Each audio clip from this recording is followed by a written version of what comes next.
TBR, it is not Sarkar, the Rao brothers in the background as they fade out. We get the live streaming going on YouTube, on Facebook as well. So go click in and join in the conversation if you want to in the comments on the video.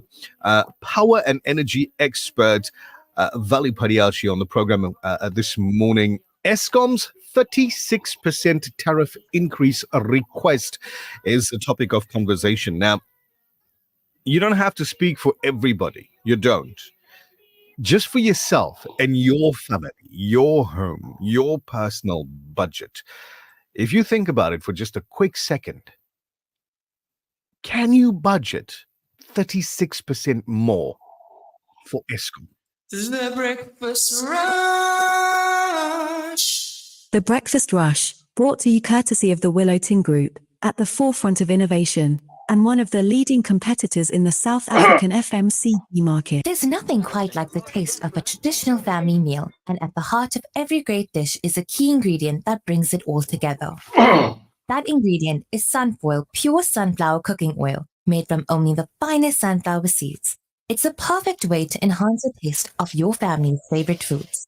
Sunfoil cooking oil is more than just oil. It's the key to bring your family together over a delicious meal and making every bite taste better. Remember, the key ingredient to a great family meal is sunfoil. Tradition just tastes better. Every day's a good day. Did you hear? Your favorite 24-hour dentist has moved?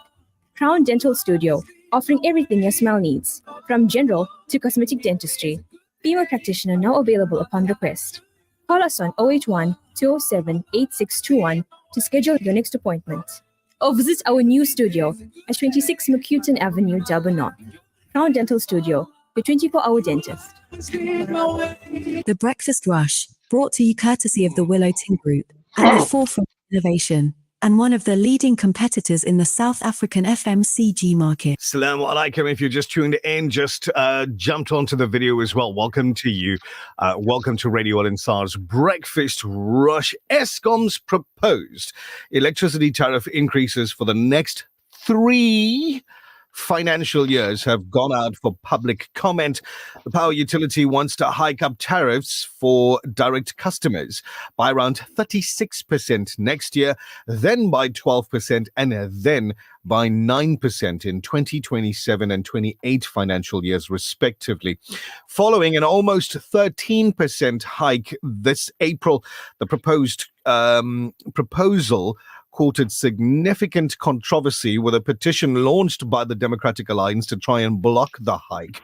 Joining us this morning is power and energy expert and former executive manager of Eskom Generation and former senior executive of City Power Johannesburg, VALLY PADAYACHEE, no stranger to the Breakfast Rush. Good morning to you once again, and welcome to the show. Salam alaikum and a very good morning, Michelle, to you, your viewers and listeners. And I'm glad to be back on the show on this lovely Joburg morning. Always insightful having you on the program, VALLY. What circumstances have prompted or led Eskom to make such a high tariff increase application? And what will be the impact of such increases if approved by NERSA? That's an excellent question, Michelle, to start the conversation. It's also a very loaded question, and I could talk for hours on the circumstances or reasons. However, in the interest of time, I will keep my response simple and short. Firstly, a disclaimer, just to get it out of the way, I don't talk on behalf of Eskom, but I will try and provide an independent, balanced, and experiential viewpoint. Because I do know the Eskom business reasonably well. Very fundamentally, Eskom and also a municipality by law has to make a tariff application each year to the regulated NERSA. And in this case, as you've said in your intro, Eskom had made that application. We know that because it was confirmed in the media in the weekend.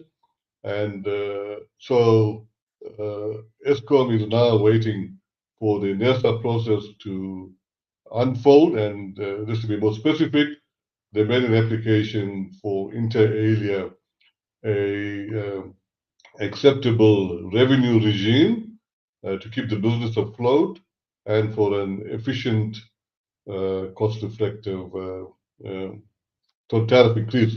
And of course, NERSA will give that very careful consideration from two aspects, from pronouncing on a affordable tariff and a cost-reflective tariff, and those two, unfortunately, are moving apart divergently. Now, why that has happened, Michelle, and just to get to the point, over the years, Eskom and even the Munichs, whenever they applied for a cost-reflective tariff, efficient cost-reflective tariff, I may add, the regulator, and it's part of their mandate, part of their duty, had always decreased it so that they will get affordable tariffs. Now that's happened for decades, and my final point, that's now come back to bite Eskom and the municipality so much so that it's not sustainable, and to keep the business afloat for the next financial year, they're requesting a 36% tariff increase. Michelle. Now, as an experienced power and energy expert, how do you think NERSA will respond to this tariff application by Eskom? Good morning, Nazira. Glad to talk to you again. I obviously do not talk on behalf of NERSA as well. However, I think given the high quantum percentage vis-a-vis the 36% for Eskom, and of course that will be 43% to the Munichs because of the lateness of the application of the tariff application. There was vociferous pushback from the public, politicians. Of course, we had a debate in Parliament on Friday, and of course, more importantly, and Eskom's dire financial status, NERSA will have to tread very, very carefully and balance several factors before it arrives at its final decision. Frankly, and in my opinion, I think whatever decision or decisions NERSA takes, there are going to be some intended consequences and unintended consequences, which may or may not hurt the public or Eskom. And maybe just at the point, this tariff increase, you asked me the impact, it's going to, if it's granted by NERSA, then it's going to mess up the economy and the lives of the end-use customers. Michelle and Nazira. We've touched on the next question just a little bit with your closing statements on that question. So let me go here. Why? Why does Eskom need such a high tariff increase? We want to know where the money goes. Well, that's also a loaded question, but very quickly, Michelle, when Eskom and Munich make an application, as I say, they make an application for a revenue regime, a new revenue regime for the next financial year, and that's based on very simply on an asset base, right? And just to be technical, they call it a regulated asset base. And to get to your question, where the money goes, at a very high level, it goes towards servicing, in this case, Eskom's astronomical debt levels, right? That's one. The cost of capital, expenses, operating and maintenance costs, primary energy costs like coal. Also included in the primary energy cost is the cost of procuring from IPPs renewables. That's a significant cost.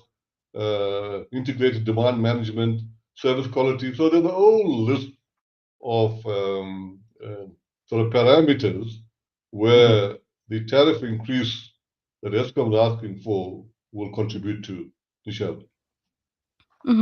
Now, what role can the government play in resolving this potential impasse? Surely the government has to now step in. Yeah, that's another excellent question, Nazmira, because government in this crisis situation, well, I call it seemingly a crisis situation, because of the impact to the economy and people. So let me preface my response by saying that NESA, in terms of its balancing role, in fact, that's a key aspect of its role. It needs to play a very key balancing role because of the different stakeholders that I had alluded to, and mandate may have to make some very difficult decisions now when considering this complex application by Eskom.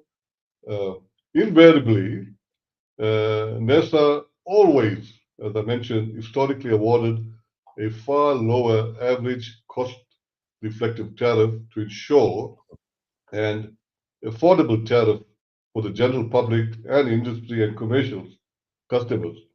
If this happens again, as a case in point, government needs to step in and come up with inter alia subsidies and other innovative methodologies, etc., to prevent, as indicated earlier, Eskom, and I say this very, very sensitively, Eskom accelerating into bankruptcy. I'll also add Munich because they're in the same situation. If it is the reverse, the end-use customers will, in other words, if they award this 36% increase, the end-use customers will have to bear the burden or brunt of further huge tariff increases. In other words, very simply, if Eskom again gets awarded a very low tariff increase, far below the 36%, then there's no such thing as a free lunch, Michelle and Nazmira. Eskom will come back next year and ask for higher increases because you cannot, and being technical here, keep that tariff increase curve flat. At some stage, it will get asymptotic or perpendicular or exponential. Nazmira and Michelle. No, indeed. Vali, as you said earlier, we can talk on this subject for hours, but unfortunately, we don't have those hours in the morning. I want to thank you for your time this morning and always making time to bring your expert knowledge to our listeners on this subject, a subject that affects their pockets every 24 days. Thank you, Michelle. My pleasure. And also to Nazmira. My pleasure. Have a wonderful day.